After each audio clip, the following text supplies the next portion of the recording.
Yeah,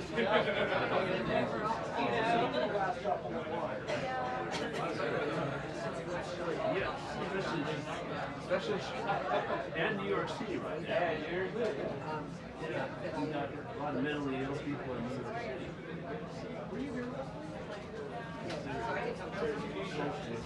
I gotta go back. I'll be right back. Okay, thank you. You want to leave your bag here? No, I got it. I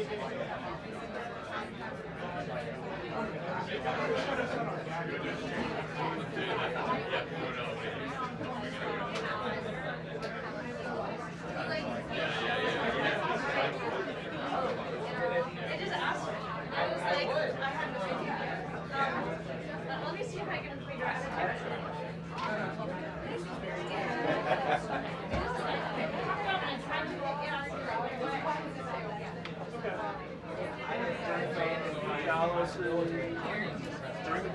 Yes, during the briefing. Yeah. Okay.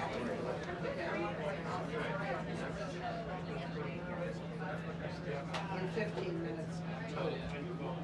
And then what's the second episode? First. Okay, what is the question for the second episode?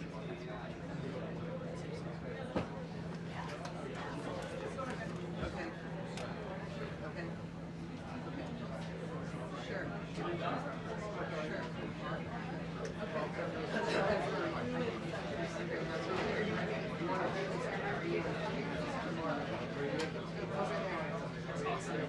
Sorry. Yeah, because I don't know. I think those can stay open. They can stay open. It's not like. So sometimes. Yeah, do you want to? Sure. Oh, you're correct. All right, sure. Yeah, it was cool. No, we didn't. A little bit. Okay. Sure. Sure, sure, sure.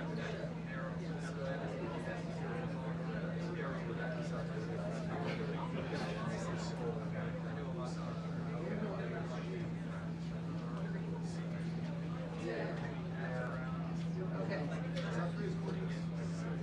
Sure, sure. And you can go back and find this.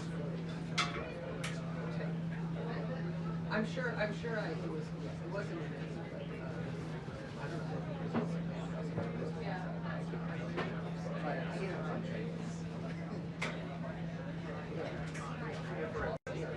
Well, there were many.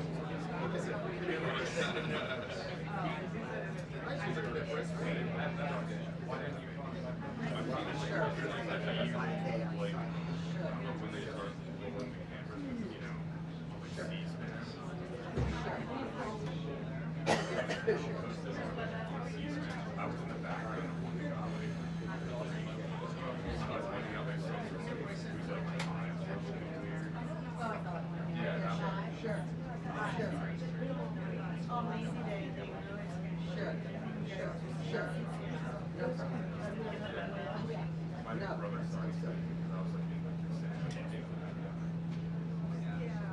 Yeah,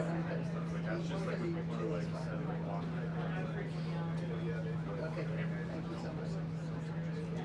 No, that's great. Okay. Okay, great. How are you?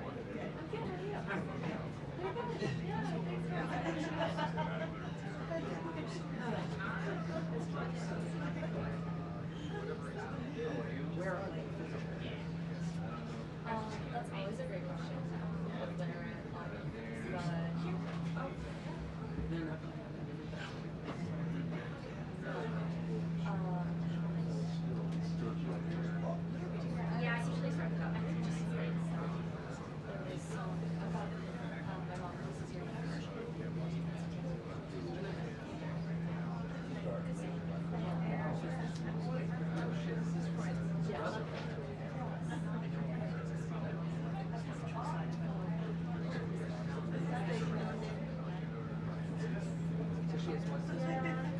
She's one of seven. I was gonna say, no, that's not the only one. She's one of five brothers. Oh, and then the brother. He was super.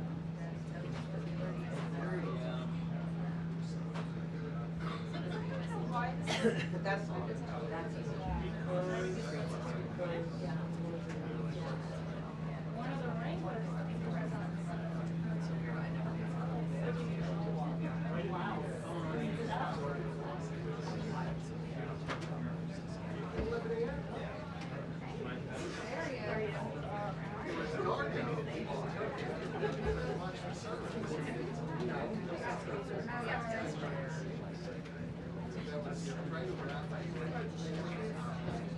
I know that sitting here.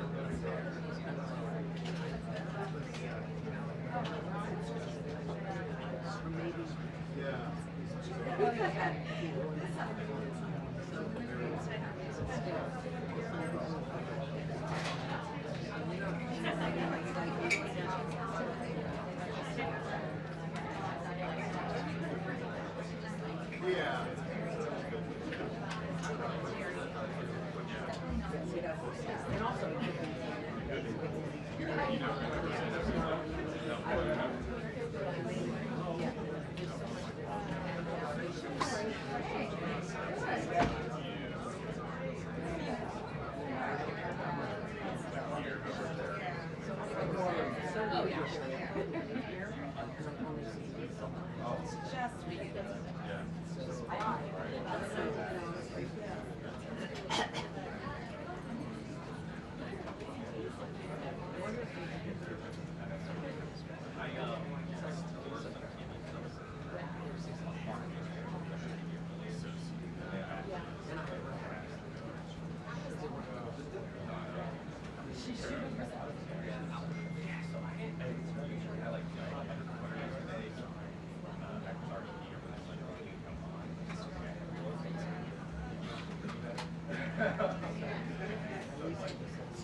It's really cold, I think.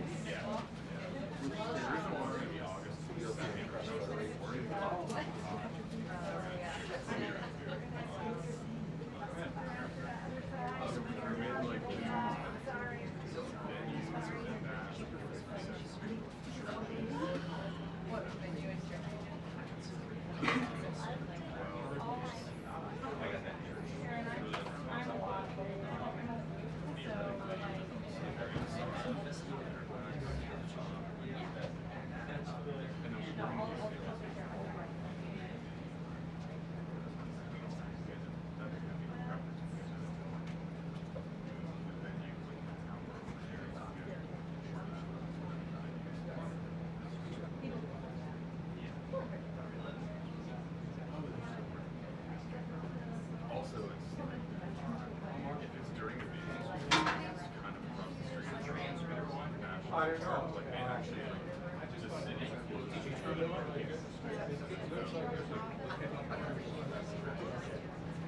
There is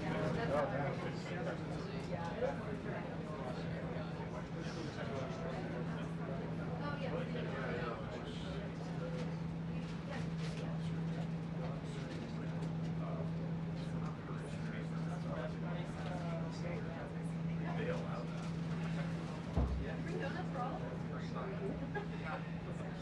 So we do have a venue. And the church in Navy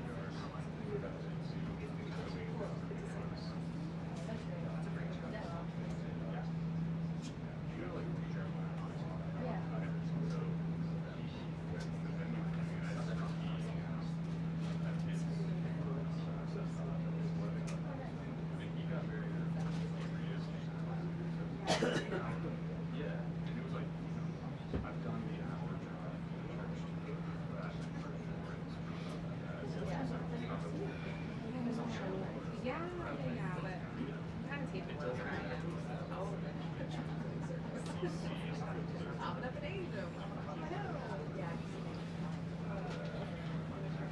Yeah, it is good.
I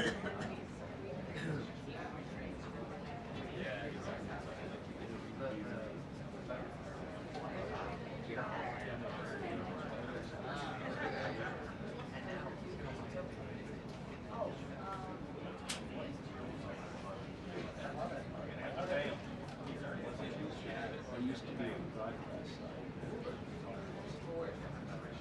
Licensing, engineering,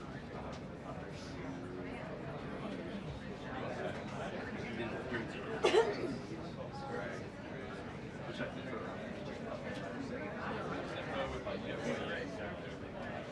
But that's kind of hard for you to do what you do unless that's what you did.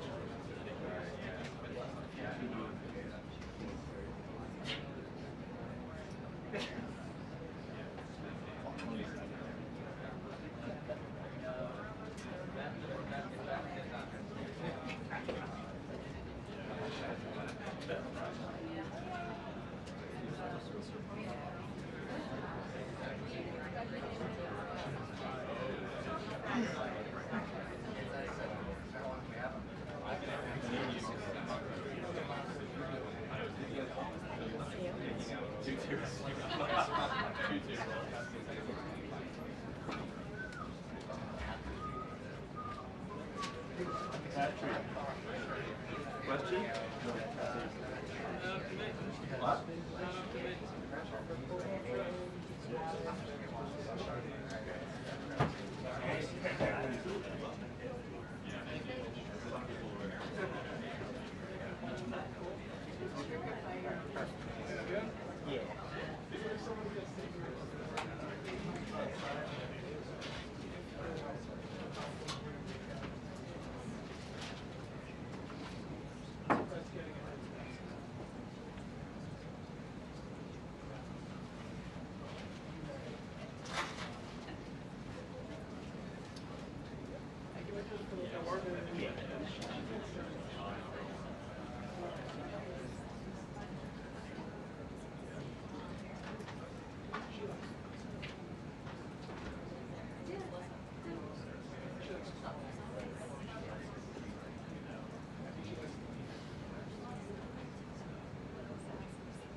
Oh, yeah. Yeah, you guys were up here.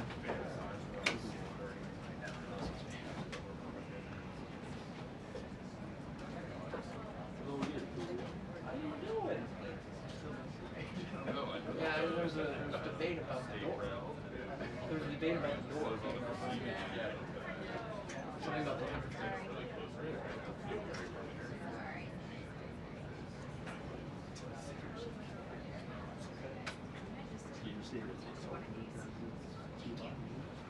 That's what people were saying. Many people were saying. People familiar with the situation. They are. Isn't it? No, it's ours. It's just Oh, good. Too much fun. Yeah, you could say that. I could. So many colors around this day.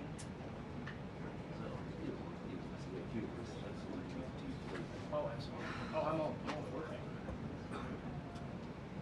Why are you looking at me the wrong way?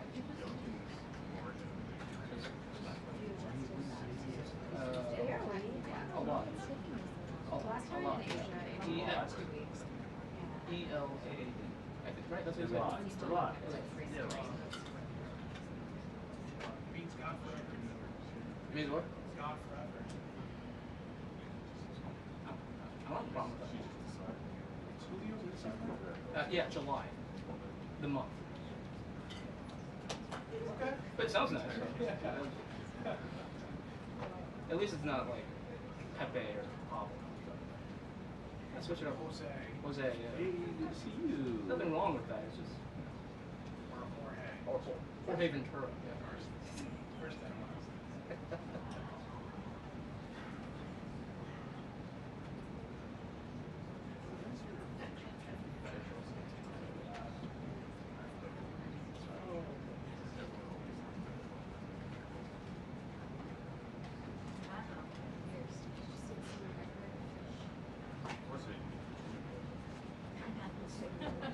I've already included it in a note before.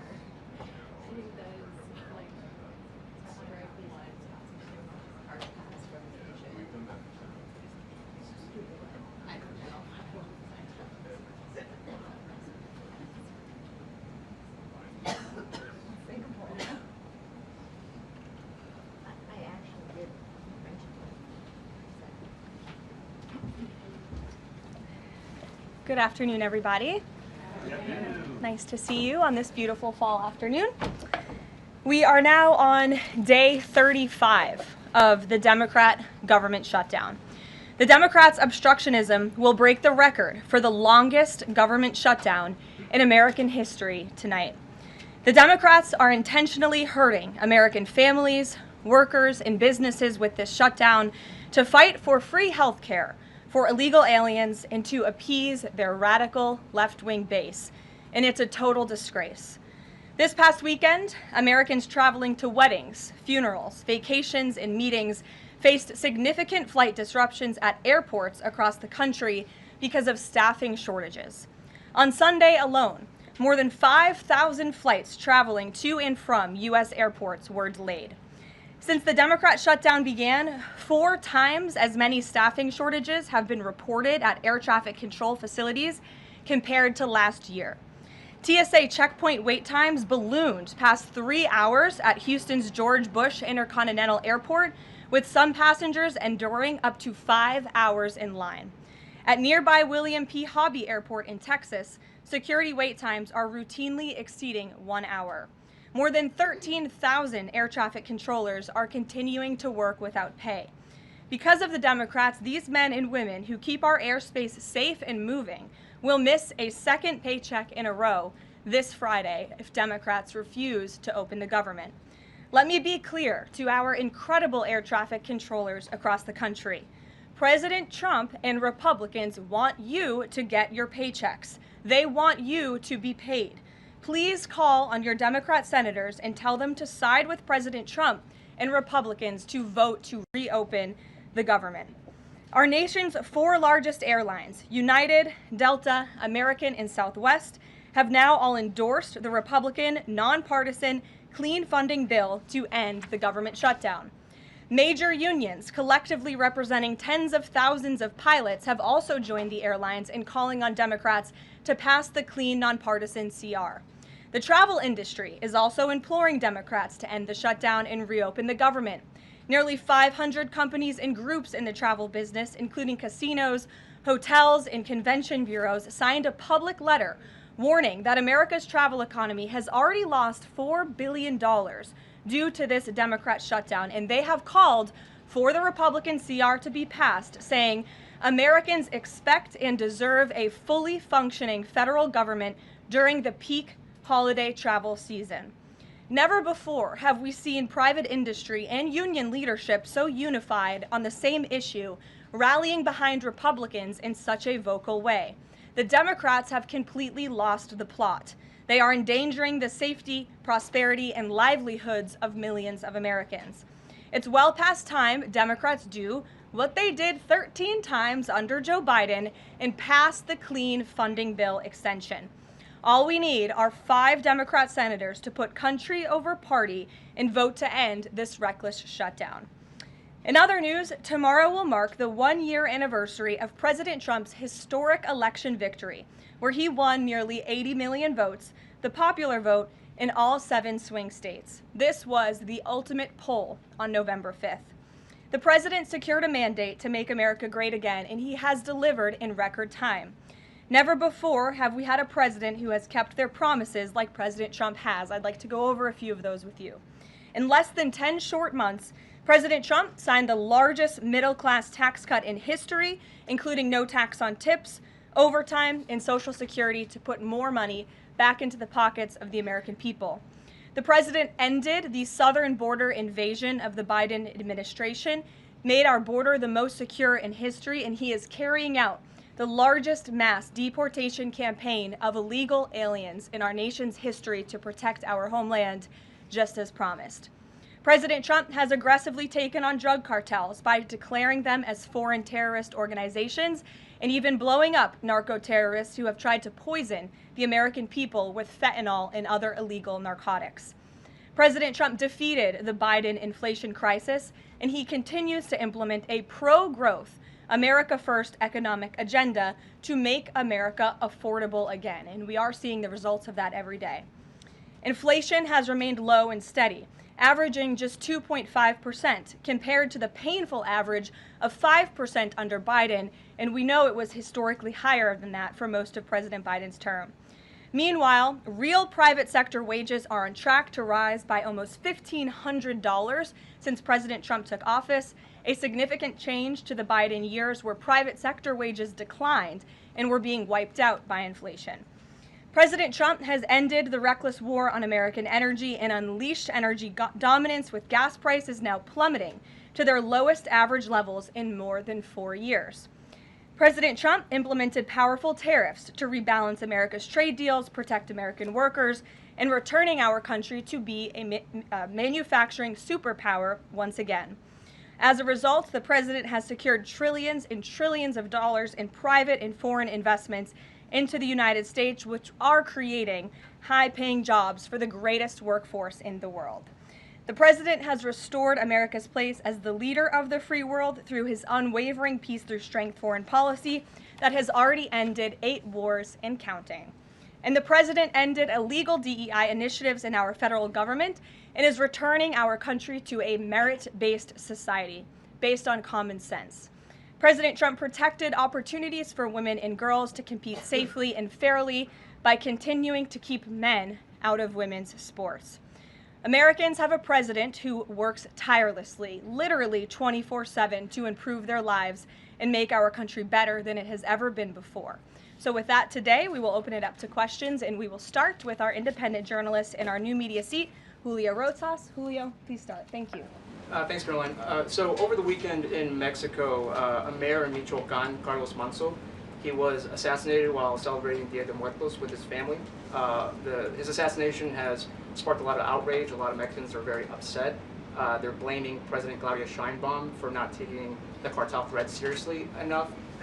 Yesterday, she said that, once again, she's not going to allow any foreign military intervention to take on the cartels on Mexican soil, and that Mexico is not going to pursue a drug war similar to what they've done in the past. So my question is President Trump satisfied with Claudia Sheinbaum's approach to cartels? And if not, has Manso's assassination kind of opened up some new options for the United States to pursue regarding cartels? Well, first of all, with respect to this specific news item and this alleged assassination that took place in Mexico, I know the Trump administration, we are aware of that, and of course we condemn all political violence anywhere in all forms.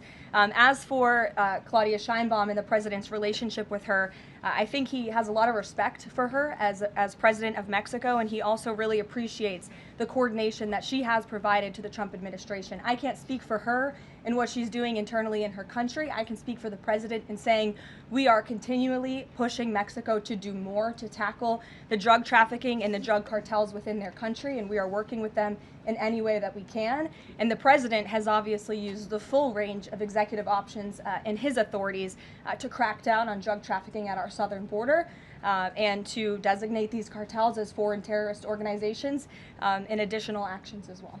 Just one more question. Sure. So at the Antifa roundtable that we were at just last month, myself and the other panelists made the recommendation to the president for, speaking of foreign terrorist organizations, to have Antifa not just be domestic terrorist organization, but be designated as a foreign terrorist organization since they have cells in other countries. He mentioned to Secretary Rubio, because he was in the room at the time, to look into that. So I just wanted to see if there's an update on that. Sure. That process is most definitely taking place. I don't have any announcements for you on that today, but I can certainly assure you the administration is working on it, and I'll check in on it and get back to you, Julio. It's a good question. Thank you very much. Jackie. Thank you, Caroline.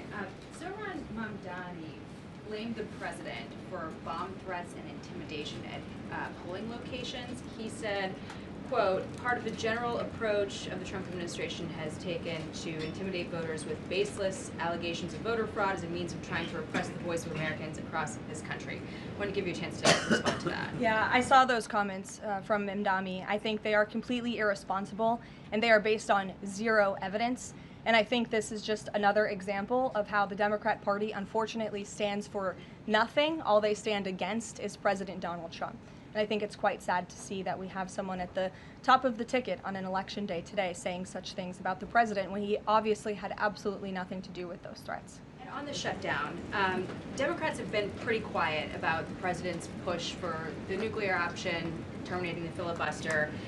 Is there any concern around here that Democrats might actually want Republicans to get rid of the filibuster so that one day, when they're in power again, the door's already open for them to pack the Supreme Court, give statehood to D.C. and Puerto Rico, make mail-in balloting permanent, those kinds of things? I think the president has been very realistic and strong in his position on the filibuster. He's been very vocal about it. I just spoke to him about it. He feels really strongly about this. Republicans need to play tough and they need to play smart. That's how the president feels. And we know that Democrats, if they are ever given a chance at power again in this city, they will absolutely take away the filibuster from the United States Senate. In fact, you had 49 Democrats who already voted to do this before. The only reason it did not move forward was because you had 2 Democrats who are no longer in office because they were run out of town by the far left radical base of their party. And so President Trump is quite clear on this. He wants to see Republicans move as many good pieces of legislation for our country forward in the next 3 years of his administration as they possibly can, and the filibuster is one means to doing that. Talk to Johnson and Thune about it. I know that they had both voiced some opposition. Have there been any conversations with them? He has. He's made his position to them very clear, both publicly and privately. Ouija. Can you help clear up some confusion about SNAP benefits? Because Sure. the president just posted that they will only be given out when the radical left Democrats open the government and not before. But just yesterday, the administration said it would comply with a court order to expend the full amount of SNAP contingency funds by end of business day yesterday. So did the administration distribute that money or defy that court order? No, the administration is fully complying with the court order. I just spoke to the president about it. The recipients of these SNAP benefits need to understand it's going to take some time to receive this money because the Democrats have forced the administration into a very untenable position. We are digging into a contingency fund that is supposed to be for emergencies, catastrophes, for war.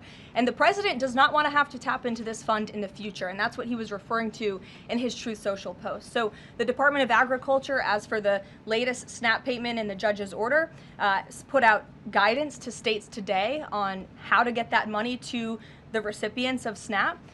But it's going to take some time. The best way to get the full amount of SNAP benefits to those beneficiaries is for Democrats to reopen the government. So to anyone who is a SNAP beneficiary at home who needs that assistance, and the president was just saying, this is for people who are truly needy, who need food, who need this assistance from the United States government. Democrats are holding it up and making it difficult for the administration to get those payments out the door. So if you are at home and you want your SNAP benefits, call the Democrats and tell them to reopen the government. Blocking that contingency fund for the future if this shutdown lingers on? Look, the president does not want to have to continue to dip into a contingency fund that doesn't even have enough money, by the way, to fund the full program. It takes $9 billion to get the full scale of the benefits out the door. This contingency fund only has about $5 billion in it. So again, Democrats need to reopen the government so we can get these benefits out the door for people who truly need them.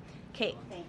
The president suggested that if Mamdani wins, that he would cut federal funding to New York. How much funding would be impacted? What would be impacted there? Well, look, we won't get ahead of the election results, nor will I speak to what the president may do in the future. We'll see how tonight goes, and then I'll let him speak on it further. And why did the administration exclude Democratic lawmakers? Last week there was a briefing about U.S. strikes on alleged drug trafficking boats. Why were those Democrats excluded? The administration has briefed Congress on these matters 8 separate times, and Democrats have been included in those briefings. In fact, I know that Secretary Rubio will be on Capitol Hill tomorrow to brief the Gang of 12, which includes Democrats as well. So the president's made it very clear, if senators want to understand the administration's operations against narco drug traffickers, we are very happy to speak with them about that, and we will continue to do so. But we've been incredibly transparent. As I said, there's been 8 briefings on this topic, with the 9th coming tomorrow. Rachel. Thanks, Caroline. There's been some reporting out there about the possibility of furloughed workers not getting back pay. We know that the president signed that bill into law in his first term. Does the administration guarantee that all furloughed workers will get back pay? This is something we are very much open to discussing with Democrats as part of the discussions about the continuing resolution to keep the government open, and it's something that Republicans are talking with Democrats about right now. I won't get ahead of those negotiations or discussions. That's a possibility that may not happen, even though it's law. I just said Republicans in the White House are very much open to discussing this with Democrats. And just one last question. As this government shutdown now drags on, about to make history as the longest government shutdown in American history, can you talk about what the president is personally doing to try to see an end to this? He's pushing Republicans to keep voting and to keep opening up the Senate floor to vote for the clean continuing resolution. He had the Senate Majority Leader and the House Caucus Leader, Hakeem Jeffries, here at the White House to talk about this in the very early stages, to give them a chance to come to their senses and avoid this entire government shutdown at the very beginning. And they chose not to. And I think it's been very clear to everyone in this room and to everyone across the country that the Democrats are playing partisan politics with our United States federal government. And all Republicans have wanted to do for the last 35 days is reopen the government. That has been the president's position since day one. It is his position today on day 35. And all we need are 5 common sense Democrats with have a little bit of courage and come to the table and vote with Republicans. I saw Senator John Fetterman on television last night saying that he hopes more folks in his party will step up. And we certainly agree with him on that point. Sure. Karoline, the president posted on True Social that the voting underway in California is, quote, rigged. What evidence does he have of that, and what does it mean that mail-in ballots in that state are under legal and criminal review? By whom and why? And also, in this vein, does the White House still plan to issue an executive order banning mail-in voting, and what legal authority do you have to do that? The White House is working on an executive order to strengthen our elections in this country and to ensure that there cannot be blatant fraud, as we've seen in California with their universal mail-in voting system. It's absolutely true that there's fraud in California's elections. It's just a fact. It is just a fact. They have a universal mail-in voting system, which we know is ripe for fraud. And if you want to deny that, I'm happy to provide you all of the evidence for it. I'd be glad to send that to you after this briefing. Rigged. Fraudulent ballots that are being mailed in the names of other people, in the names of illegal aliens who shouldn't be voting in American elections. There's countless examples, and we'd be happy to provide them. As for executive action the White House is taking, yes, we are looking into that. And like any executive order, of course, any executive order the president signs is within his full executive authority and within the confines of the law. Stephen. Thank you, Caroline. I've got 2 questions I'd like to ask you about New York, but first I'd like to ask you about breaking news from the Attorney General. She revealed just about an hour ago that the Biden Justice Department seized President Trump's official first-term phone and subpoenaed his private phone records. Do you have a reaction to that? And also, do we know if they actually got those private call records? I saw the Attorney General's post on that. For additional questions, I would refer you to the Department of Justice, but I think this is just further evidence of the egregious overreach and weaponization of government that took place under the previous White House against then former President and now President Donald J. Trump. It was a clear effort by the Biden White House and the Biden DOJ to go after the president, and this is just further evidence of that. On New York, we've seen the president's messages that he's put out, but could you describe how he's feeling as a New Yorker watching this election? Well, the president is a New Yorker and he loves New York. It is his home. He talks about that all of the time, and he's made his thoughts on this election quite clear, I think, himself. In the back, yes, go ahead. Thank you. Over the weekend, there were reports. I was going to you in the green, but go ahead and then you can have your question. Thank you. Over the weekend, there were reports that President Trump was due to host President of Syria, Ahmad al-Sharia, on Monday. Do you have any preview for that meeting? Is he expected to invite him to join the U.S.-led anti-ISIS coalition? I can confirm that that meeting will be taking place here at the White House on Monday, and this is part of the president's efforts in diplomacy to meet with anyone around the world in the pursuit of peace. And as you know, when the president was in the Middle East, he made the historic decision to lift sanctions on Syria to give them a real chance at peace. And I think the administration, we've seen good progress on that front under their new leadership. And so he will be here at the White House on Monday, and I'll let the president speak further on it on Monday. Yes, go ahead. Thank you, Caroline. I was just curious, you had mentioned there that President Trump, as we know, has been speaking with Republican leaders in Congress about reopening the government.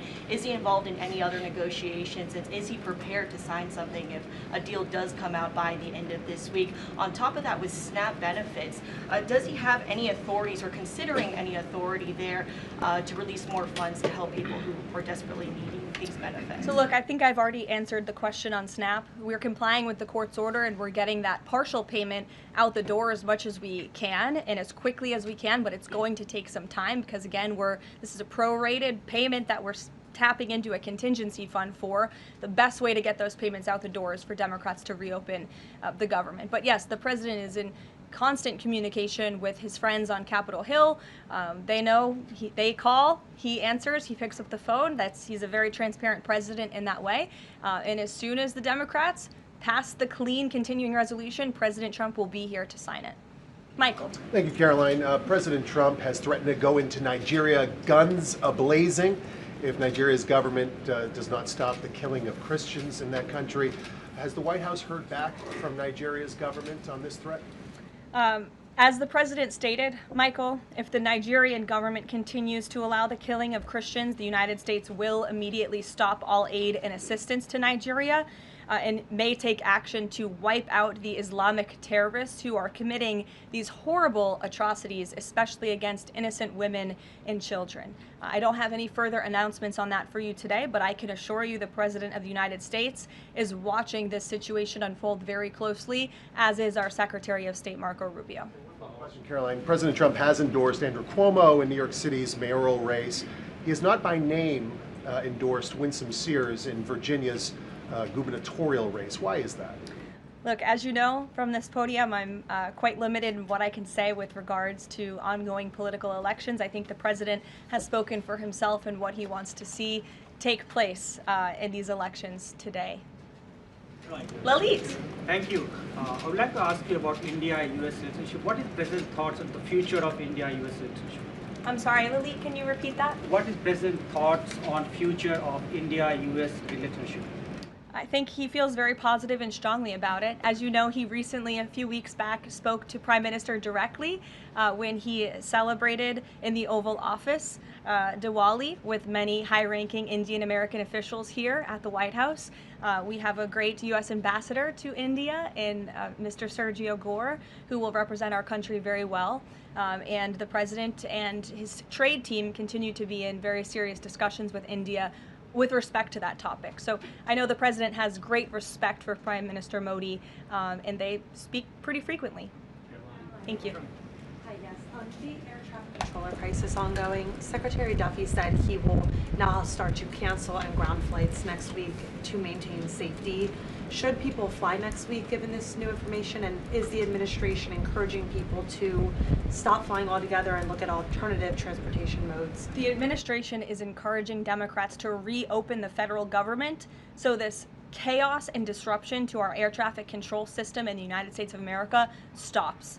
It is ridiculous that we have even gotten to this place and that the Democrats have continued to shut down the government with 35 days, our air traffic controllers continuing to work unpaid, every single major airline in our country coming out and begging the Democrats to please reopen the government. And you had a Democrat staffer who was quoted, I believe in Politico a few weeks back, saying, short of planes falling out of the sky, we are not going to reopen the government. That is a reckless and dangerous statement from someone who didn't want to put their name on that statement, but we know it came from the Democrat Party, and I think we're very clear. We want to reopen the government so we can resume travel in the safest and most efficient way possible, especially as we head into the busiest travel season of the month. We have Thanksgiving in a few weeks, and so Americans across the country need to make it very clear to their Democrat representatives that we want this government to be reopened so we can resume safe and efficient travel. Fran. Caroline, as of last I checked, the president still had not commented on the death of former Vice President Dick Cheney. Is the White House involved in the funeral arrangements in any way? Does the president plan to speak at the funeral? Has he spoken to anyone in the Cheney family today? And does the White House have an opinion on whether or not the former vice president should lie in honor or stay in the Capitol? I don't believe the White House is involved in that planning, or at least hasn't gotten to it yet. I know the president is aware of the former vice president's passing, and as you saw, flags have been lowered to half staff in accordance with statutory law. Jasmine. Thank you. Back on the question of the filibuster, how much political capital is President Trump willing to expend to get Republicans to do what he's asking? I mean, will we see him at the Hill? Will he be calling folks over here? What exactly is President Trump planning to do outside of these true socials and maybe some of these private conversations to get Republicans to fall in line? Look, I think you'll see.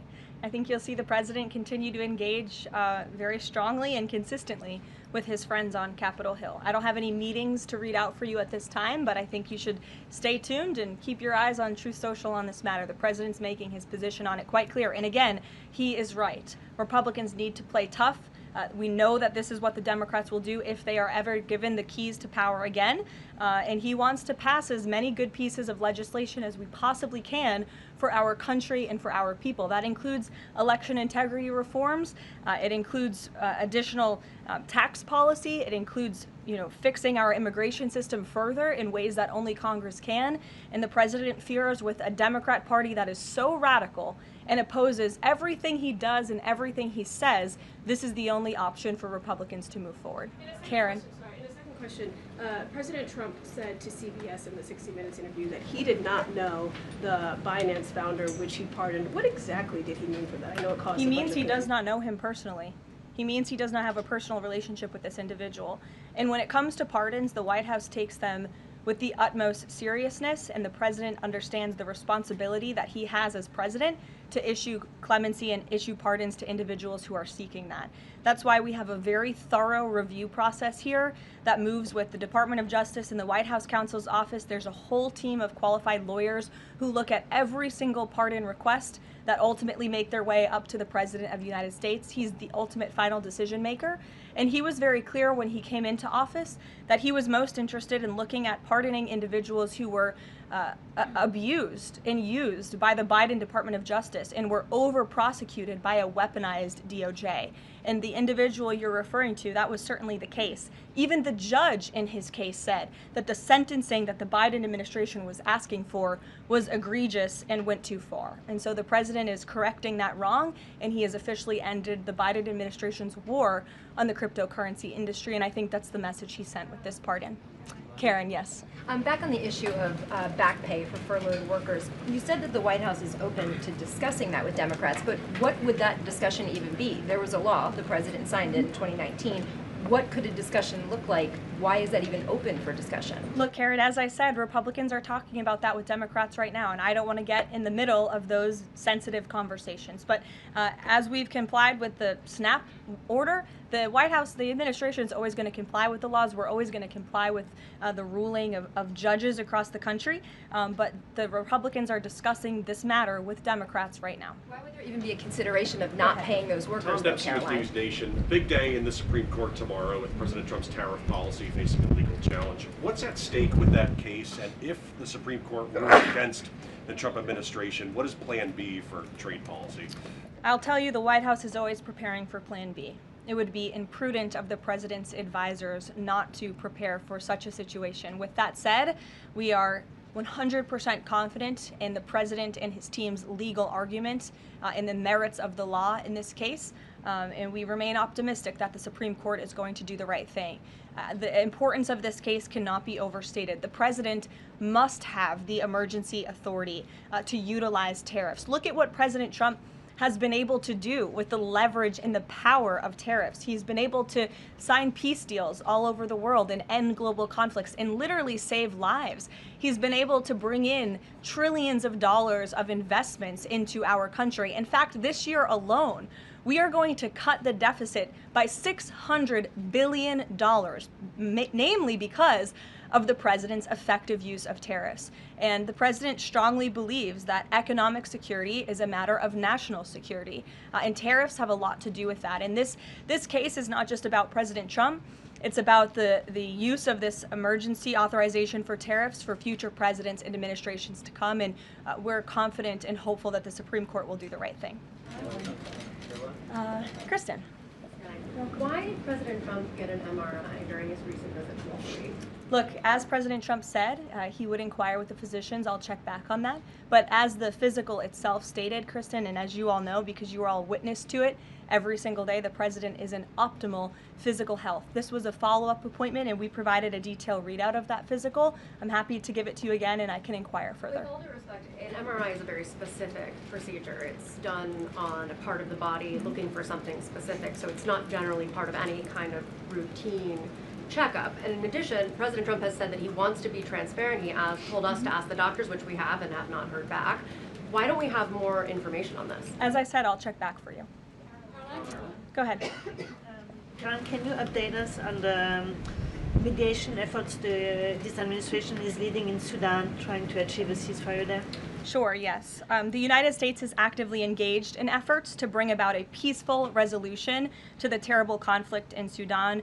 We remain committed to working with our international partners, including Quad members, Egypt, Saudi Arabia, the UAE, as well as others, to lead a negotiated peace process that addresses both the immediate humanitarian crisis and the longer-term political challenges. I actually spoke with Secretary Rubio about this morning, as of course there's been, kind of an uptick in recent reporting on the matter, and he assured me that the administration is very much engaged. We're in pretty frequent communication with those Arab partners that I just mentioned, and we want to see this conflict come to a peaceful end, just as we have with so many others, but the reality is it's a very complicated situation on the ground right now. Yes. Hi, yes. Just trying to go back into the subject of Mexico. Is the Trump administration planning to send U.S. troops to Mexico to combat drug cartels, as reported by other outlets? That's not something I would confirm from this podium if it were happening, so I will not comment on that. Eamon. Thank you, Caroline. Why did the president decide not to go to the Supreme Court tomorrow? He'd indicated earlier that he might want to go and attend in person. Yeah. And now he's saying he's not going to go. Why? The president did have an interest in attending the Supreme Court hearing tomorrow, as I just expressed how important it is to him, the administration, and the country, this case. But he is traveling to Miami tomorrow, as you all know, to give an economic address with the mayor of Miami and many global business leaders to talk about his historic success with the economy over the past 10 months and talk about sort of where we are headed as a country in terms of our economy. So he'll be traveling tomorrow on the road in Miami. That's why he won't be here, but Secretary Scott Bessent will be in attendance at the hearing tomorrow at the request of the president. He has said that he doesn't want to export the high-end NVIDIA chips to China, but the Wall Street Journal reported yesterday that there was some question about whether the president would raise this as a possible concession with the Chinese side during his meeting with Xi Jinping. So does the White House consider NVIDIA chip exports to China to be a closed issue right now, or is this an ongoing negotiation between the United States, China, and NVIDIA at this point? The president has made his position on this very clear, both to the Chinese and also to all of you. He's answered this question directly. As for the most advanced chips, the Blackwell chip, that's not something we're interested in selling to China at this time. Annie? Does the president think that the results of the Virginia or New Jersey gubernatorial races tomorrow, or statewide races tomorrow, will in any way reflect a voter sentiment towards his administration? Look, Annie, I'm not at liberty to talk about the election results, and I certainly won't get ahead of them. I'm not going to engage in hypotheticals that may or may not happen tonight. We'll have to watch and see. And I'm sure you'll hear directly from the president tomorrow on that point. Quickly on Snap, just really quickly. Is there anything that prompted the president's tweet this morning? Because it did seem quite different from some of his other communications about Snap. It seemed a little bit out of the left field. I'm just wondering if he had a conversation or if there's anything you're aware of that caused him to decide at around 11 o'clock to send out that message. Look, the president is constantly well read on the news, as you know, and he is very much aware we are in day 35 of a government shutdown in which these SNAP benefits, we're pushing them out the door. USDA put out that guidance to the states this morning. The president was aware of that, and he wants to make it very clear that these benefits are in jeopardy because of the Democrats, and they should just open the government so that we can continue getting these funds out the door in an easier and more efficient way. There's some new reporting that just dropped a few minutes ago that the Trump administration is negotiating with the makers of Ozempic to sell some weight loss drugs for $149 a month. That's according to the Wall Street Journal. Do you have any more information on that? Can you confirm that? I think the president has said himself in previous Most Favored Nations announcements that this is something that the administration has been engaged in and looking into. I won't get ahead of the president on any future announcements, but I will echo his strong commitment to bringing down drug prices in this country. And you've heard it directly from Secretary Kennedy and Dr. Marty McCary and his entire Health and Human Services team, how committed the president is to bringing down the cost of drugs, and we're working with pharmaceutical companies to do that every day. Very quickly, Caroline, on SNAP. I know it's been asked, and I know we just asked it, but I want to put a fine point on it. You talked about the president's post here, and he wrote that SNAP benefits will only be given when the radical left Democrats open up the government. I understand your previous answers, but as written, how would that not violate the court order as it's written? I've now answered this question several times, Gabe. We are complying with the court's order. We are getting the payments out the door as quickly as we can. USDA sent the guidance to the state. The president is referring to future SNAP payments. He does not want to have to keep tapping in to an emergency fund and depleting it In the case of a catastrophe in this country, he wants to have those funds preserved, as they should be. And he's made it very clear Democrats should reopen the government. I have one final positive note for all of you. I told you I would keep you posted when the White House would resume public tours. Well, I'm pleased to announce the Office of the First Lady has reopened the doors for public tours on Tuesday, December 2nd. There will be an updated route, of course, for guests in light of the ballroom construction that's taking place, but we very much look forward to celebrating the holiday season in the public and members of Congress, and anyone who wants to come visit the First Lady's beautiful decorations is welcome to go to whitehouse.gov/visit to sign up for a tour. Thanks, guys. We'll see you tomorrow.